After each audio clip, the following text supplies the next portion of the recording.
کہ اس نے اللہ کے رسول صلی اللہ تعالیٰ علیہ وسلم کو گلیوں اور بازاروں میں لوگوں کو اکٹھا کر کے انہیں اسلام قبول کرنے کی دعوت دیتے اور بتاتے دیکھا تھا کہ بت انہیں نہ فائدہ دے سکتے ہیں اور نہ نقصان۔ عبادت کے لائق صرف اللہ ہے، وہ واحد لا شریک ہے۔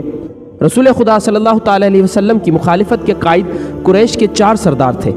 ایک تو خالد کا باپ ولید تھا، دوسرا نبی کریم صلی اللہ تعالیٰ علیہ وسلم کا اپنا چچا ابو لہب تھا، تیسرا ابو سفیان اور چوتھا ابو الحاکم تھا جو خالد کا چچا زاد بھائی تھا۔ مسلمانوں پر سب سے زیادہ ظلم و تشدد اسی شخص نے کیا تھا۔ وہ جہالت کی حد تک کینہ پرور اور مسلم کش تھا، اسی لیے مسلمان اسے ابو جہل کہنے لگے تھے۔ یہ نام اتنا عام ہوا کہ لوگ جیسے اس کا اصل نام بھول ہی گئے ہوں۔ تاریخ نے بھی اس پستہ قد، بھینگے اور لوہے کے طرح مضبوط آدمی کو ابو جہل کے نام سے ہی یاد رکھا ہے۔ خالد کو یہ یادیں پریشان کرنے لگیں، شاید شرمسار بھی۔ قریش کے لوگوں نے رسول خدا صلی اللہ تعالیٰ علیہ وسلم کے گھر میں کئی بار غلاظت پھینکی تھی۔ جہاں کوئی مسلمان اسلام کی تبلیغ کرتا ہوتا وہاں قریش کے آدمی جہاں پہنچتے اور ہلڑ مچاتے تھے۔ بد اخلاق اور دھتکارے ہوئے آدمیوں کو رسول خدا صلی اللہ تعالیٰ علیہ وسلم کو پریشان کرتے رہنے کے کام پر لگا دیا گیا تھا۔ خالد کو یہ اطمینان ضرور تھا کہ اس کے باپ نے محمد کے خلاف ایسی کوئی گھٹیا حرکت نہیں کی تھی۔ وہ 2 مرتبہ قریش کے 3-4 سرداروں کو ساتھ لے کر رسول خدا صلی اللہ تعالیٰ علیہ وسلم کے چچا ابو طالب کے پاس یہ کہنے گیا تھا کہ وہ اپنے بھتیجے رسول خدا صلی اللہ تعالیٰ علیہ وسلم کو بتوں کی توہین اور نبوت کے دعوے سے روکے، ورنہ وہ کسی کے ہاتھوں قتل ہو جائے گا۔ ابو طالب نے ان لوگوں کو دونوں مرتبہ ٹال دیا تھا۔ خالد کو اپنے باپ کی بہت بڑی قربانی یاد آئی۔ عمارہ خالد کا بھائی تھا، وہ خاص طور پر خوبصورت نوجوان تھا، وہ ذہین تھا اور اس میں بانک پن تھا۔ خالد کے باپ ولید نے اپنے اتنے خوبصورت بیٹے عمارہ کو قریش کے 2 سرداروں کے حوالے کیا اور انہیں کہا کہ اسے محمد کے چچا ابو طالب کے پاس لے جاؤ اور اس سے کہو کہ میرا بیٹا رکھ لو اور اس کے بدلے محمد صلی اللہ علیہ وسلم ہمیں دے دو۔ خالد اپنے باپ کے اس فیصلے پر کانپ اٹھا تھا اور جب اس کا بھائی عمارہ دونوں سرداروں کے ساتھ چلا گیا تھا تو خالد تنہائی میں جا کر رویا تھا۔ سرداروں نے عمارہ کو رسول کریم صلی اللہ تعالیٰ علیہ وسلم کے چچا کے آگے کر کے کہا تھا، اسے تم جانتے ہو، یہ عمارہ بن ولید ہے۔ تم یہ بھی جانتے ہوگے کہ بنو ہاشم نے جس کے تم سردار ہو ابھی تک اس جیسا سجیلا اور عقل مند جوان پیدا نہیں کیا۔ یہ ہم ہمیشہ کے لیے تمہارے حوالے کرنے آئے ہیں۔